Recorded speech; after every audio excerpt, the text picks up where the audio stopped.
here on Facebook, which is most places you can find podcasts and podcast catcher, podcasts of that nature. So we're going to get started. Just get your drinks together and get settled in for our nighttime reading hour. Let me get that readjusted. Never wants to sit straight. Anyway, never lets me sit comfortably. Never, ever. And I got this plugged in, so it's always fun.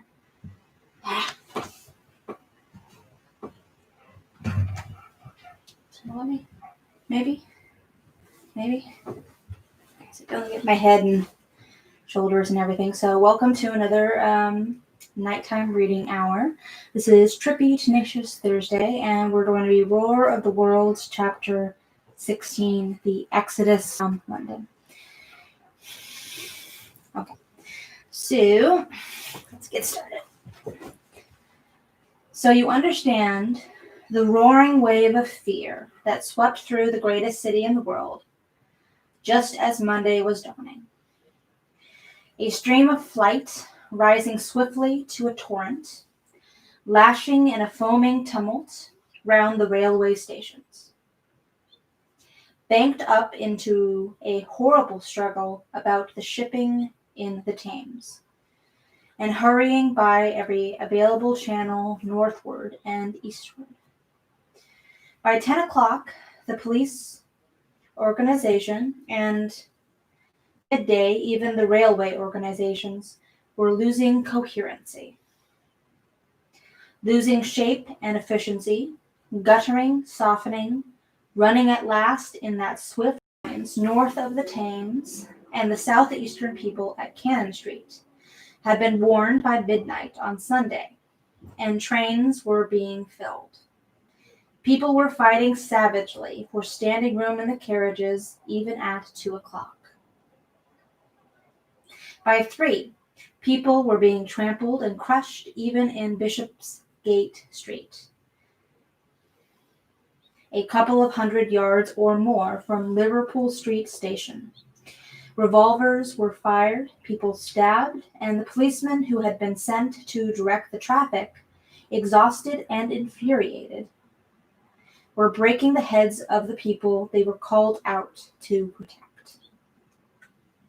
And as the day advanced, and the engine drivers and stokers refused to return to London, the pressure of the flight drove the people in an ever-thickening multitude away from the stations and along the northward running roads.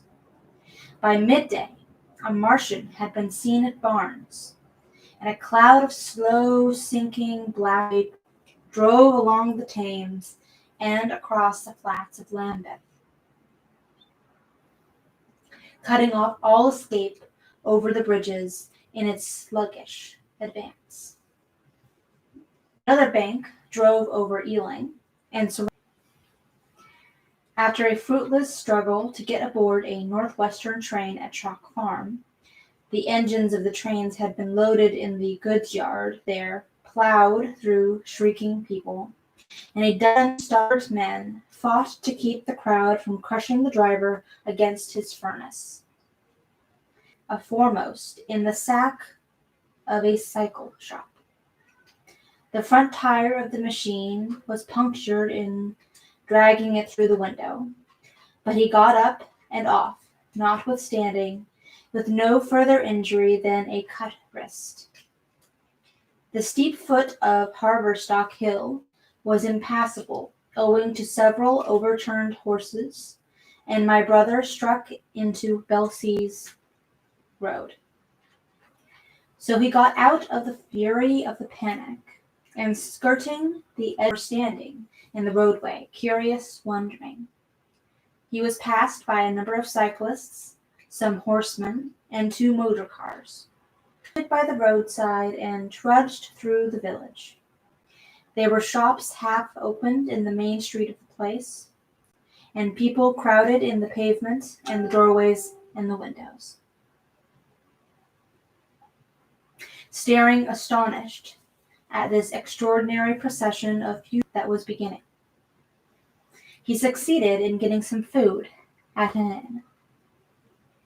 He remained in Edgware, not knowing what next to do.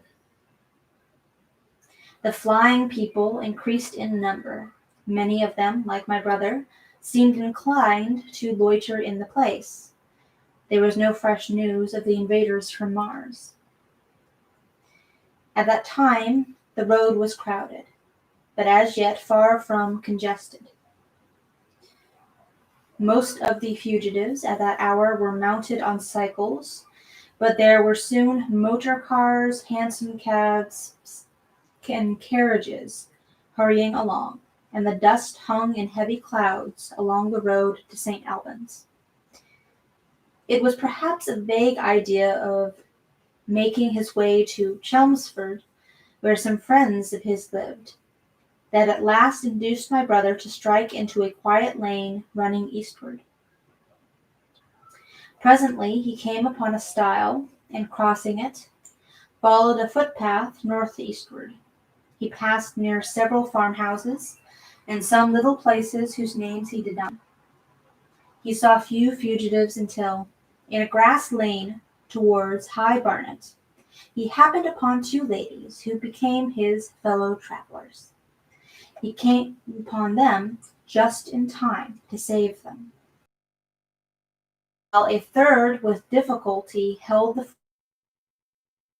frightened. The other, a dark, slender figure, slashed at the man who gripped her arm with a whip she held in her disengaged hand. My brother immediately grasped the situation, shouted, and hurried towards the struggle. One of the men desisted and turned towards him, and my brother, realizing from his antagonist's face that the fight was unavoidable, and being an expert boxer, went into him forthwith and sent him down against the wheel of the chaise. It was no time for pugilistic chivalry, and my brother laid him quiet with a kick, and gripped the collar of the man who pulled at the slender lady's arm. He heard the clatter of hoofs, the whip stung across his face.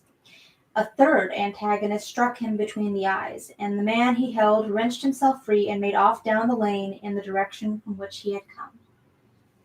Partially stunned, he found himself facing the man who held the horse's head, and became aware of the chase receding. And before him, a burly rough tried to close, and he stopped him with a blow in the face.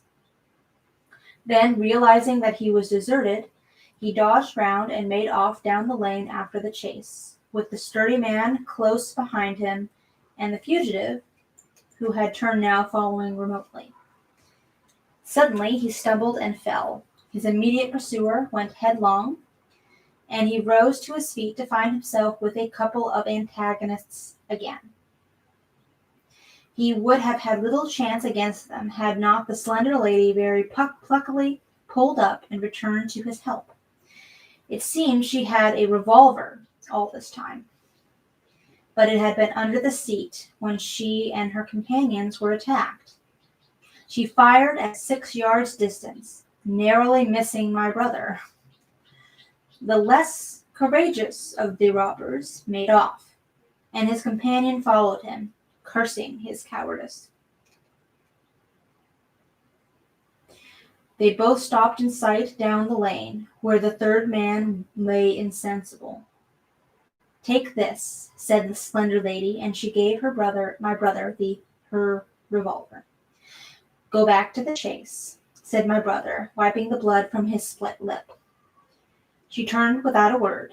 They were both panting, and they went back to where the lady in white struggled to hold back the frightened pony. The robbers had evidently had enough of it. When my brother looked again, they were retreating. "I'll sit here, if I may," and he got upon the empty front seat. The lady looked over her shoulder. "Give me the reins," she said, and laid the whip along the pony's side. In another moment, a bend in the road hid the 3 men from my brother's eyes. So, quite unexpectedly, my brother driving along an unknown lane with He learned they were the wife and younger sister of a surgeon living at Stanmore, who had come in the small hours from a dangerous case at Pinner, and heard at some railway station on his way of the Martian advance. He had hurried home, roused the women, their servant had left them 2 days before, packed some provisions, put his revolver under the seat, luckily for my brother, and told them to drive to Edgware, with the idea of getting a train there. He stopped behind to tell the neighbors. He would overtake them, he said, at about 4:30 in the morning, because of the growing traffic through the place. So it began, nearer to New Barnet. He promised to stay with them at least until they could determine what to do, or until the missing man arrived, and professed to be an expert shot with a revolver, a weapon strange to him, in order to give them confidence. Of course, just fall over, why don't you? How's everybody doing? Is everybody hearing me well enough?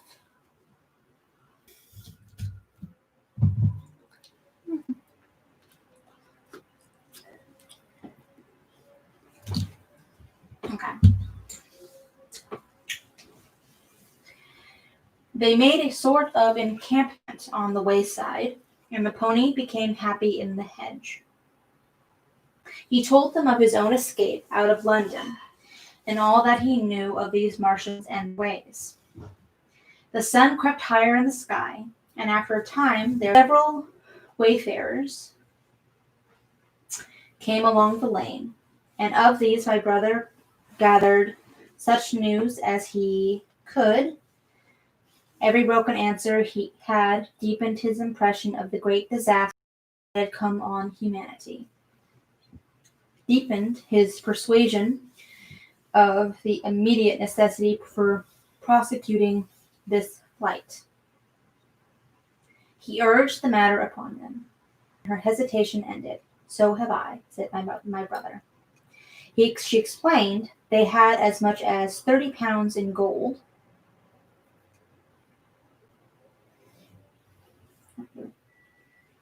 £30 in gold, perhaps a £5 note, and suggested that with that they might get upon a train at St. Albans or New Barnet.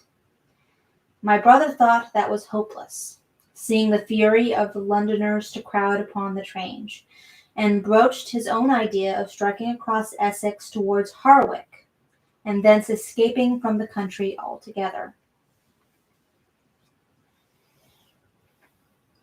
Mrs. Elphinstone, that was the name of the woman in white, would listen to no reasoning, and kept calling upon George, but her sister-in-law was astonishingly quiet and deliberate, and at last agreed to my brother's suggestion. So, designing across the Great North Road, they went on towards Barnet.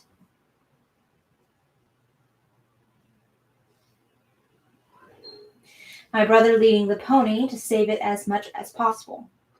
And as the sun crept up the sky, the day became excessively hot, and underfoot a thick whitish sand grew burning and blinding, so that they traveled only very slowly.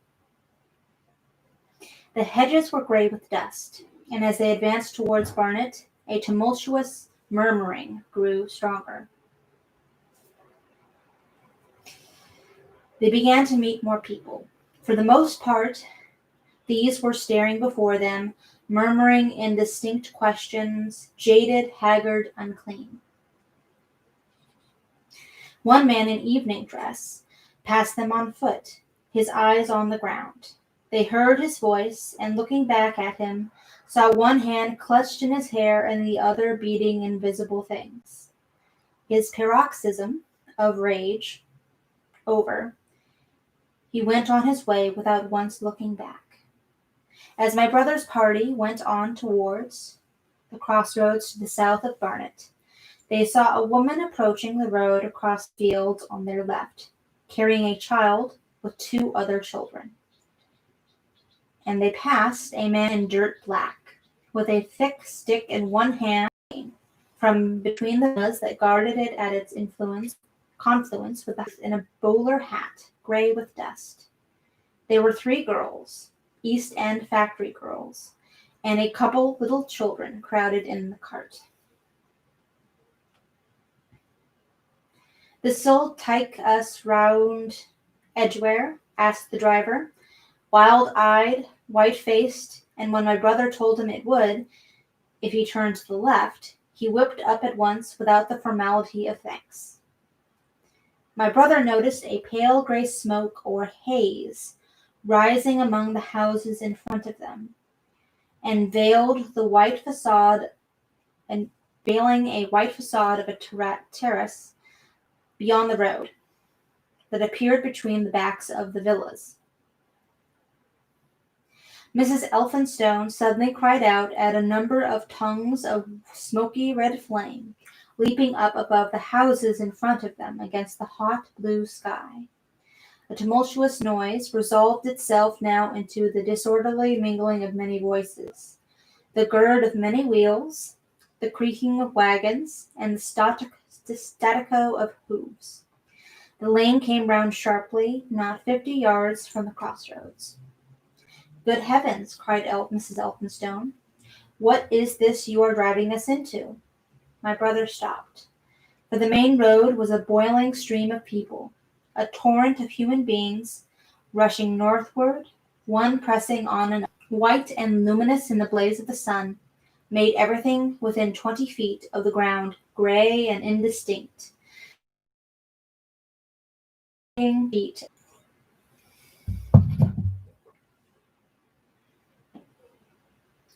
"Way!" my brother heard voices crying. "Make way!" It was like riding into the smoke of a fire to approach the meeting point of the lane and road. The crowd roared like a fire, and the dust was hot and pungent. And indeed, a little way up the road, a villa was burning and sending rolling masses of black smoke across the road to add to the confusion. 2 men came past them, then a dirty woman, carrying a heavy bundle and weeping.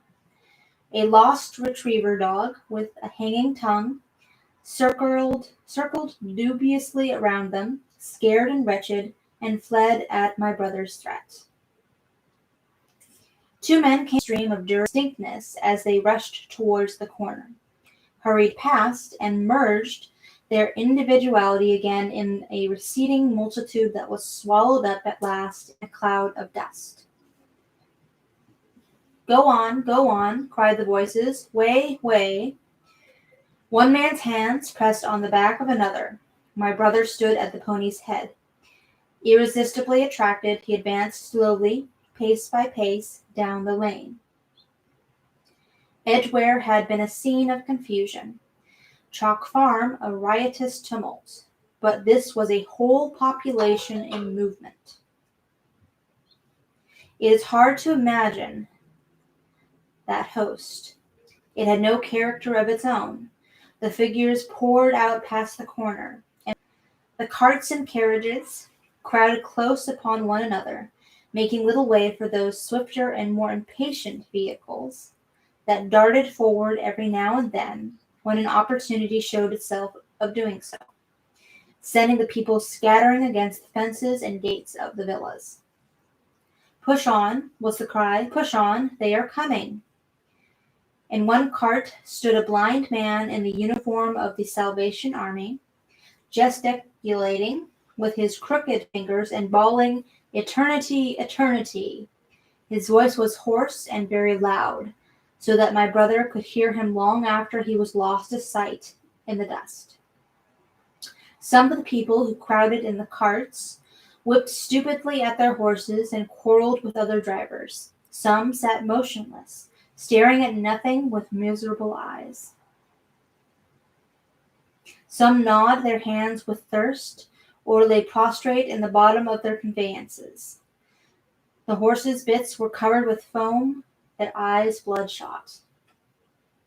There were cabs, carriages, shop carts, wagons beyond counting.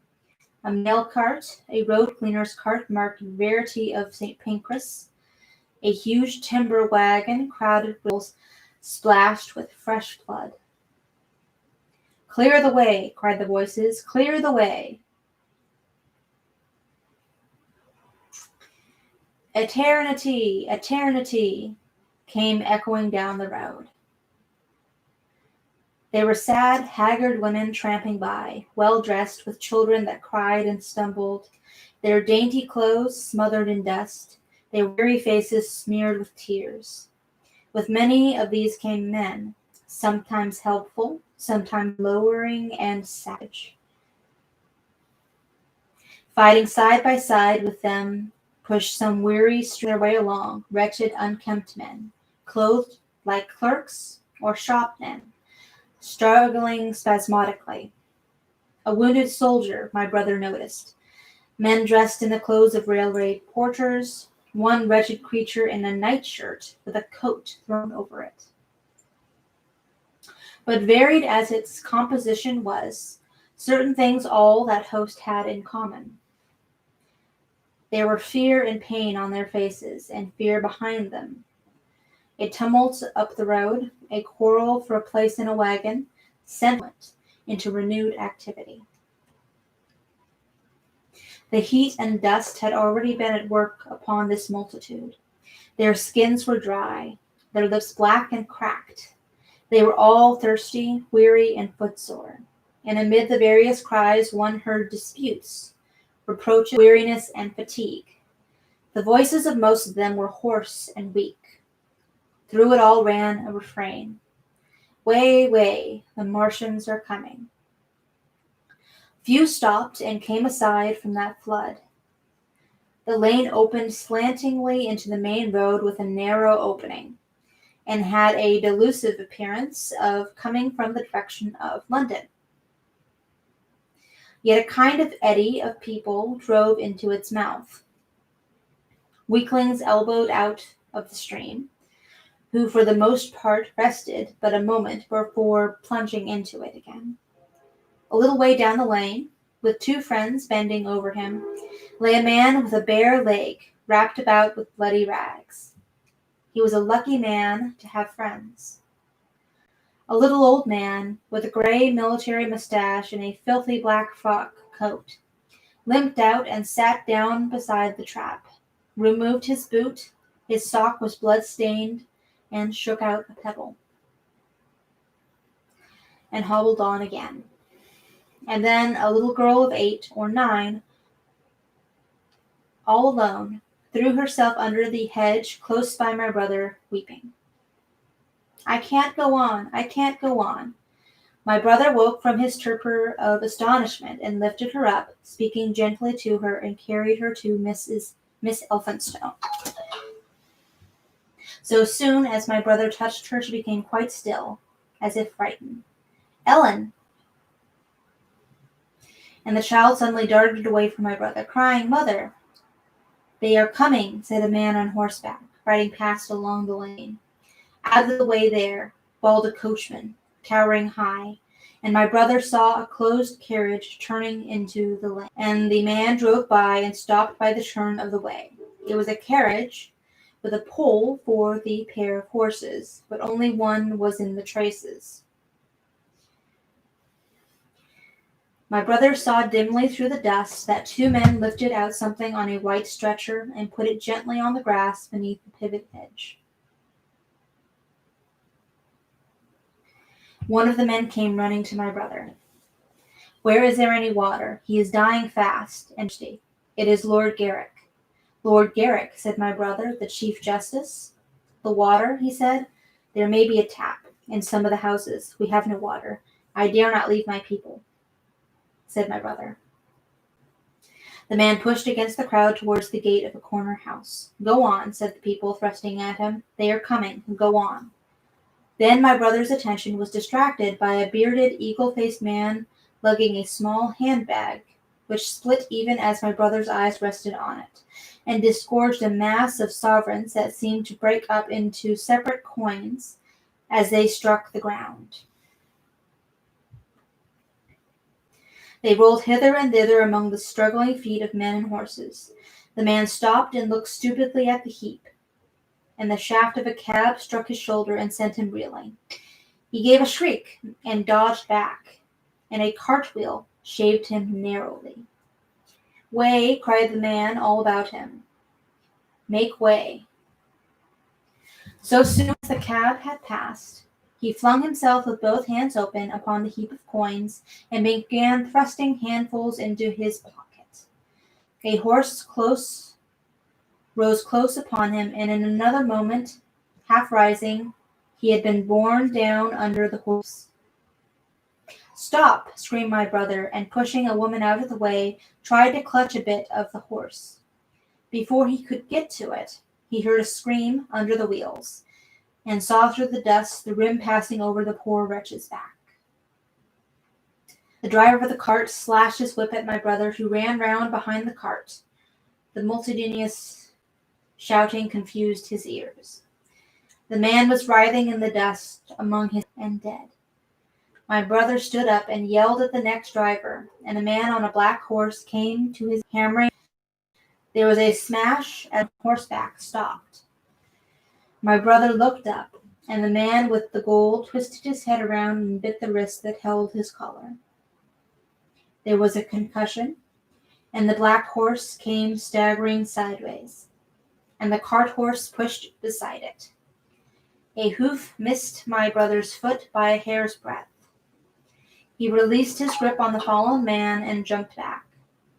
He saw anger change into terror on the face of the poor wretch on the ground, and in a moment he was hidden, and my brother was past the entrance of the lane, and had to fight hard in the torrent to recover it. He saw Miss Elphinstone covering her eyes, and the little child, with all a child's want of sympathetic imagination, went back 100 yards the way they come, until the fighting crowd was hidden. As they passed the bend in the lane, my brother saw the face of the dying man in the ditch under the privet, deadly white and drawn, and shining with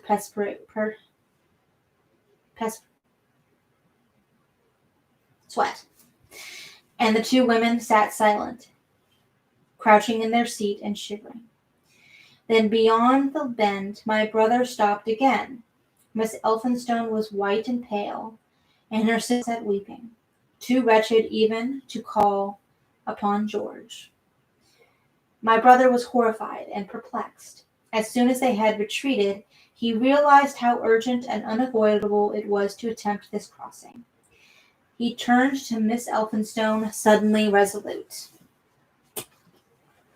"We must go that way," and led the pony round again. For the second time that day, this girl proved her quality. To force the people, a wagon locked wheels for a moment and ripped a long splinter from the chase. In another moment, they were caught and swept forward by the stream.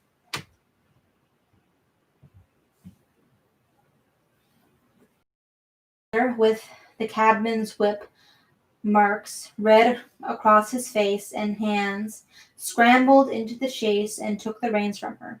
"Point the revolver at the man behind," he said, giving it to her. "If he presses us too hard, no, point it at his horse." Then he began to look out for a chance of edging to the right across the road. But once in the stream, he seemed to lose volition, to become part of that dusty route. They swept through the chipping Barnet with the torrent. They were nearly a mile beyond the center of the town before they had fought across to the opposite side of the way. It was din and confusion indescribable, but in and beyond the town, the road forks repeatedly, and this to some extent relieved the stress. They struck east through Hadley, and there on either side of the road, and at another place farther on, they came upon a great multitude of people drinking at the stream, some fighting to come at the water.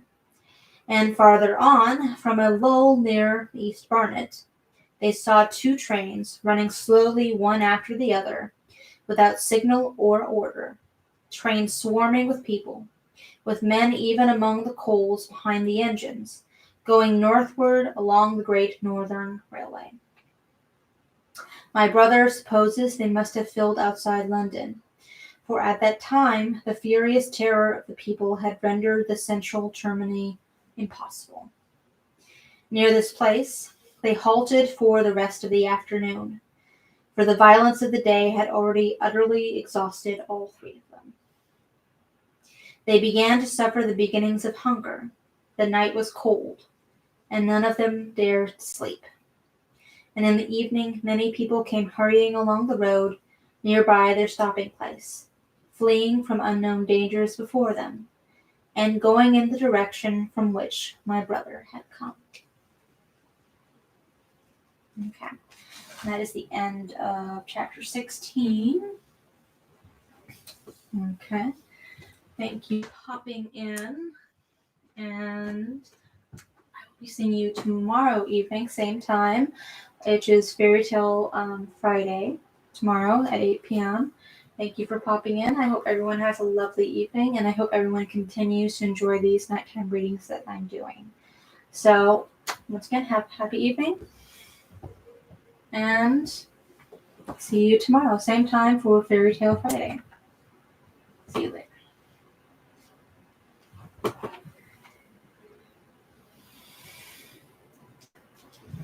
Okay.